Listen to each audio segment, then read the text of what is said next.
여러가지 한번 만들어 볼게요. 카테고리도 있을 수도 있고 뭐 썸네일 이런 것도 들어갈 수가 있잖아요, 그죠? 그리고 똑같이 컬럼을 붙여주면 되죠. 여기도 카테고리 컬럼, 썸네일 컬럼 이렇게 붙여주면 됩니다. 자, 대신에 우리가 유의할 점 하나 있는데, 이 아이디 같은 경우에는 우리가 생성될 때마다 자동으로 일씩 증가되는 경우도 있고요. 아니면 그럴 필요 없다, 우리 스트링으로 할 거다, 그러면은 우리가 이런 아이디 같은 경우에는 외부로 노출됐을 때도 어떤 값인지 유추할 수 없어야 되기 때문에 뭐 나노 아이디나 유유 아이디 이렇게 표현을 하잖아요. 그래서 먼저 그런 고유한 값들로 유유 아이디나 나노 아이디로 만들고 싶을 때는 프라이머리 제너레이트 컬럼 요게 있습니다. 타입 1 하면서 불러야 되고요. 이때 UUID 이렇게 설정하게 되면 데이터가 이 태스크 엔티티를 기반으로 새로운 객체를 하나 생성해서 데이터베이스에 주입을 할 때 랜덤 값으로 UUID를 만들어냅니다. 자, 이 부분은 왜 프라이머리 제너레이트 컬럼일까요? 일반 컬럼이 아니라 이런 아이디 같은 경우에는 유니크한 키잖아요. 그래서 프라이머리 키라고 불리기 때문에 프라이머리 제너레이트 컬럼이라는 데코레이터를 붙여서 활용을 합니다. 자, 내가 만약에 여기가 스트링이 아니라 그냥 넘버로 1, 2, 3, 4, 5, 6, 7, 8, 9, 10 이렇게 일씩 커지는 수를 아이디 값으로 쓰겠다 라고 했을 때는 아무것도 값을 작성하지 않고 이렇게 작성을 해주시면 됩니다. 자, 그러면 테이블이 생성이 된 거예요. 연동도 잘 해놨기 때문에 실제로 서버를 한번 구동시켜 보도록 하겠습니다. 터미널을 열고 npm run start dev 올바르게 실행됐죠? 여기 nest application successfully started라는 명령어가 보이면 됩니다. 서버가 잘 실행이 됐어요. 그러면 데이터베이스가 생성이 됐는지를 한번 체킹을 해봐야겠죠? 저는 데이터 그립을 쓰고 있기 때문에 데이터 그립을 실행시켜 보도록 하겠습니다. 자, 새로운 프로젝트로 저는 nest 유튜브라는 프로젝트를 하나 만들어 볼게요. 그 다음에 확인. 그러면 새로운 데이터베이스 프로젝트를 하나 만들었고요. 데이터 그립을 안 쓰시는 분들은 무료 버전인 dbeaver 이런 게 있으니까 그런 거 한번 확인해 보시면 좋을 것 같습니다. 데이터 그립도 학생 라이센스나 내지는 구매해서 쓰시면 많은 기능들을 제공해주고 있기 때문에 한번 활용해 보시면 좋을 것 같아요. 자, 데이터 소스를 하나 생성해 보겠습니다. 저희는 PostgreSQL이니까 PostgreSQL을 선택을 하시고 데이터 소스 및 드라이버를 설정하는 화면이 보이는데, 이 부분은 우리가 여기에 작성했던 내용을 그대로 주입하면 되겠죠. 자, 해당 env 파일 내용을 그대로 넣어 보겠습니다. 자, 기본적으로 세팅이 되어 있기 때문에 사용자와 비밀번호는 일단 우리가 빈칸이었죠. 그래서 이 부분을 비워주시고 연결 테스트를 한번 해보겠습니다. 자, 그러면 연결됐고요. 자, 적용을 하고 확인 누른 다음에 다음과 같이 포스트그리스라는 폴더 안쪽에 퍼블릭과 데이터베이스 객체 이런 폴더가 보이실 거예요. db번호는 조금 다를 수 있습니다. 어쨌든 이 퍼블릭을 찾으셔서 퍼블릭 안쪽에 내용이 뭐가 있는지 이런 걸 확인해 보시면 돼요. 자, 그리고 다시 한번 서버를 종료하시고 재실행 해보도록 하겠습니다. npm run start dev. 자, 실행이 완료가 됐으면 이제 이 부분을 새로 고침해 보겠습니다. 자, 그러면 테이블이 하나 생성이 됐어요. 자, 이 부분을 클릭해 보시면 tasks라는 테이블이 생겼죠.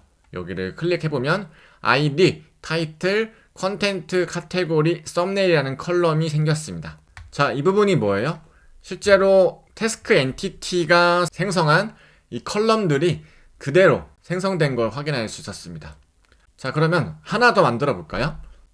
entities 폴더에 task comment .entity.ts 라고 해서 만약에 팀원들이 뭐 댓글도 달 수 있는 기능이 필요하다 라고 해서 댓글만 관리하는 테이블을 만들어 보겠다라고 가정을 해보겠습니다.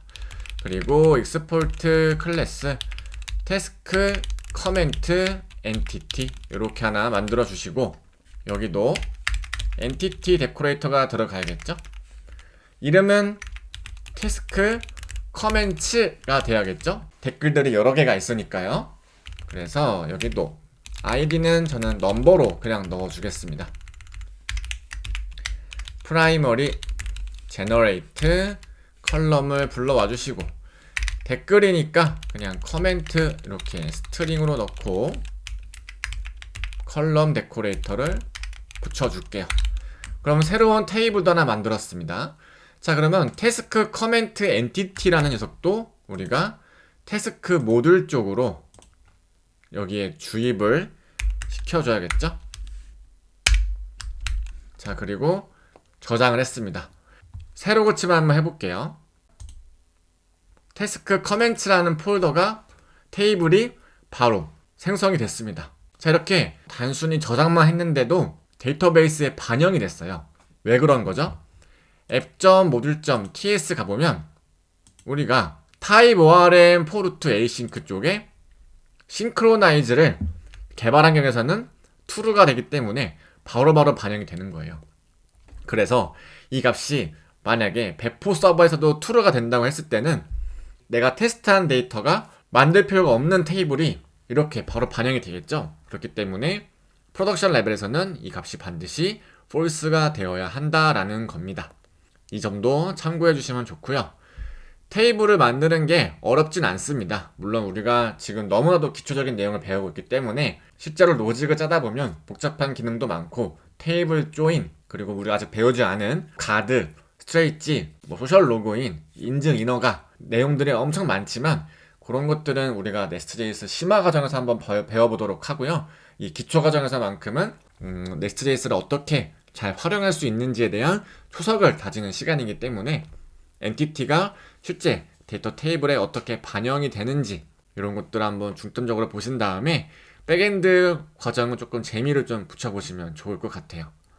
그래서 테이블 만드는 거는 이제 어렵지 않다라는 거고, 여기에 유저가 없기 때문에 유저를 관리하는 폴더를 하나 만든 다음에 똑같이 네스트 명령어로 터미널을 열고 cd src cd modules 네스트 제너레이터 모듈의 유저 네스트 제너레이트 컨트롤러 유저 네스트 제너레이트 서비스 유저 이렇게 만든 다음에 폴더가 생겼으면 이 코드랑 이 코드는 제거해 주시고, 이제 이 폴더를 3개를 다 유저스로 옮긴 다음에, 자, 유저라는 폴더는 일단 제거해 주시고, 이 부분도 마찬가지겠죠? 자, 임포트 하나 만든 다음에 타입 orm 모듈에 for future에 내가 유저 엔티티를 하나 만들면 되는 거잖아요. 이렇게. 그 다음에 새 폴더로 entities 폴더에 user.entity.ts 만들고 export 클래스 유저 엔티티라고 한 다음에 요 클래스에 엔티티 데코레이터를 붙여서 이름은 저는 users라고 할게요. 자, 유저 아이디 같은 경우에도 넘버로 되겠지만 내가 만약에 스트링 값으로 고유한 UUID 값으로 들어갔으면 좋겠다 라고 하면 primary generate column에 자, UUID를 넣고요.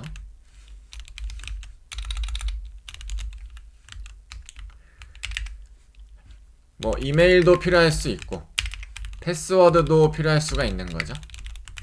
각각의 마케팅 및 광고 수신 동의 여부, 개인정보 처리 방침 동의 여부, 서비스 약관 동의 여부 이런 것들이 만약에 필요하다 라고 한다면 뭐 서비스 어그리, 프라이버시 어그리 이름은 자유롭게 한번 여러분들이 지어보시고요.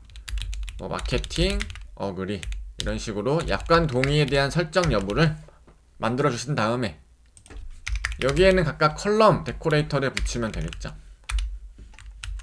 여기도 여기도, 그 다음에 여기도, 그 다음에 여기도 이렇게 해주면 됩니다. 자, 근데 우리가 여기서 주의할 점이 있어요. 데이터베이스에서는 보통 스네이크 케이스로 많이들 작성해줍니다.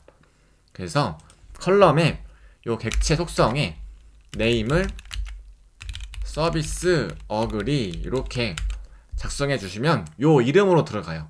이렇게 해주지 않으면 요 변수 이름이 그대로 테이블 컬럼명이 됩니다. 그래서 이 부분도 조금 완성도 있게 해주고 싶으신 분들이면 이렇게 작성을 해주는 습관을 들여보시는 것도 좋을 것 같아요. 마케팅 어그리. 제가 패스워드나 이메일에 작성하지 않은 이유는 요 이름은 그냥 들어가도 무방하죠? 그래서 기입하지 않은 겁니다. 자, 이렇게 테이블 하나 만들어 주시고 유저 엔티티를 자 주입을 하면 되는 거죠.